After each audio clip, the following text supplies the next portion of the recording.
મિત્રો, સ્વાગત છે તમારું અમારી આ YouTube ચેનલમાં। તો આજના વિડિયોમાં આપણે છે 11 જાન્યુઆરીથી લઈને 20 જાન્યુઆરી સુધીના જે પણ કરંટ અફેર્સના પ્રશ્ન છે તે રજૂ કરવાનો પ્રયત્ન કરીશું। વિડિયો જો પસંદ આવે તો વિડિયોને છે લાઈક કરજો અને વિડિયોને તમારા મિત્રો સાથે વચ્ચે શેર કરજો। તો ચાલો આપણે વિડિયોની શરૂઆત કરીએ।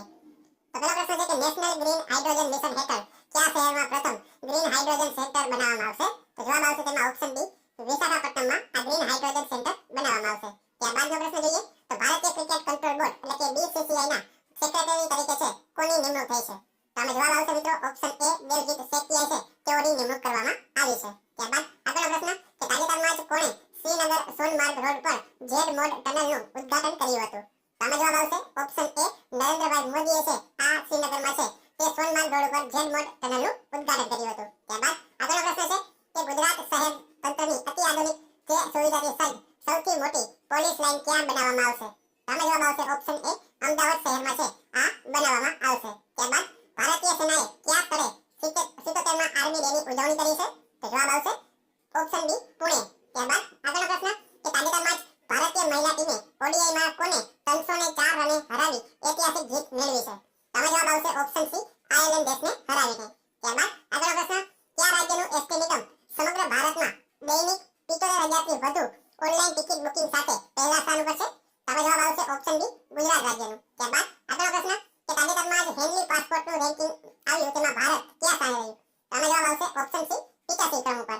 ત્યારબાદ એશિયાનો સૌથી મોટો એર શો એરો ઇન્ડિયાની 15મી આવૃત્તિ ક્યાં યોજાશે? તો આમાં જવાબ આવશે ઓપ્શન ડી, બેંગલુરુ ખાતે છે આ યોજાવાની છે। ત્યારબાદ આગળનો પ્રશ્ન છે કે ગુજરાત રાજ્ય યોગ બોર્ડ દ્વારા આયોજિત યોગાસન સ્પર્ધા 2025માં ભાગ લેવા માટે શું વયમર્યાદા નક્કી કરવામાં આવી છે? તો આમાં જવાબ આવશે ઓપ્શન એ, 9 વર્ષથી 36 વર્ષની। ત્યારબાદ ભારત દર વર્ષે રાષ્ટ્રીય યુવા દિવસ ક્યારે મનાવવામાં આવે છે?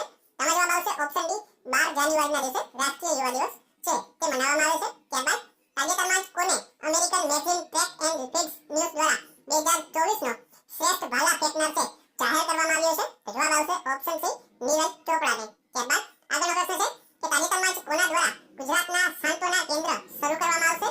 તો જવાબ આવશે ઓપ્શન એ, ગુજરાત પોલીસ દ્વારા। ત્યારબાદ તાજેતરમાં કોના દ્વારા મોબિલિટી ગ્લોબલ એક્સપો 2025નું ઉદ્ઘાટન કરવામાં આવ્યું છે? તો જવાબ આવશે ઓપ્શન બી, નરેન્દ્રભાઈ મોદી દ્વારા। ત્યારબાદ અંડર 19માં તેવડી સદી નોંધાવનાર પ્રથમ ભારતીય ખેલાડી કોણ બની છે? તો જવાબ આવશે ઓપ્શન એ, ઈરા જાદવ। ત્યારબાદ તાજેતરમાં જ મુખ્યમંત્રી શ્રી ભૂપેન્દ્રભાઈ પટેલે ગુજરાતના માર્ગો 4 લેન તેમજ મેજર બ્રિજ બનાવવા માટે કુલ કેટલા રૂપિયા ફાળવ્યા? તો જવાબ આવશે ઓપ્શન એ, 294 કરોડ। ત્યારબાદ આગળનો પ્રશ્ન 2026માં કોમનવેલ્થ દેશોની જે સંસદના સ્પીકર્સ અને પ્રિસાઇડિંગ ઓફિસર્સની જે 28મી કોન્ફરન્સનું આયોજન ક્યાં કરવામાં આવશે? તો જવાબ આવશે ઓપ્શન ડી, ભારત દેશમાં કરવામાં આવશે। ત્યારબાદ તાજેતરમાં જ પ્રથમ ભારત અને શ્રીલંકા હિન્દી પરિષદનું આયોજન ક્યાં કરવામાં આવ્યું હતું? તો જવાબ આવશે આમાં ઓપ્શન બી આવશે, કોલંબો ખાતે કરવામાં આવ્યું હતું। ત્યારબાદ તાજેતરમાં ચર્ચામાં રહેલ ભારતની સૌપ્રથમ કેબલ સ્ટેન્ડ રેલ બ્રિજનું ઉદ્ઘાટન કયા રાજ્ય ખાતે અથવા તો કેન્દ્રશાસિત પ્રદેશ ખાતે કરવામાં આવ્યું હતું? તો જવાબ આવશે ઓપ્શન સી, જમ્મુ કાશ્મીરમાં। ત્યારબાદ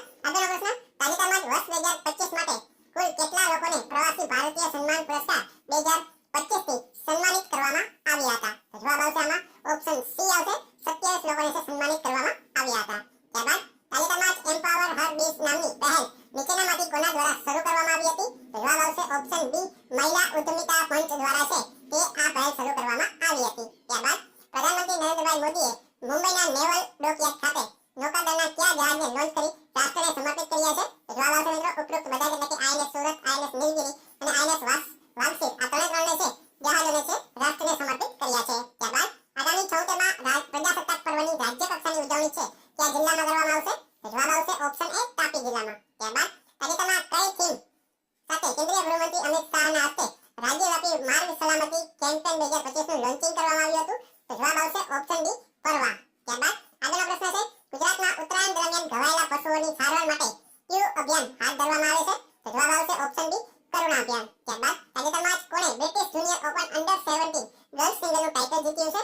તો જવાબ આવશે ઓપ્શન સી, અનાહત સિંહે। ત્યારબાદ તાજેતરમાં જ કોણે ઓડિશાના ભુવનેશ્વરમાં 18મા પ્રવાસી દિવસનું સંમેલનનું ઉદ્ઘાટન કર્યું હતું? તો જવાબ આવશે ઓપ્શન એ, નરેન્દ્રભાઈ મોદીએ। ત્યારબાદ આગળનો પ્રશ્ન છે કે તાજેતરમાં ગુજરાતના કયા શહેરમાં દિવ્ય કલા મેળાનું આયોજન કરવામાં આવ્યું છે? તો જવાબ આવશે ઓપ્શન ડી, વડોદરા ખાતે। ત્યારબાદ દર વર્ષે ઇન્ડિયન આર્મી ડે છે ક્યારે મનાવવામાં આવે છે? તો જવાબ આવશે ઓપ્શન સી, 15 જાન્યુઆરીના રોજ। ત્યારબાદ તાજેતરમાં જ કોણે આકાશવાણીની કુંભવાણી ચેનલનો પ્રારંભ કરાવ્યો લઈને છે 20 જાન્યુઆરી સુધીના જે કરંટ અફેર્સ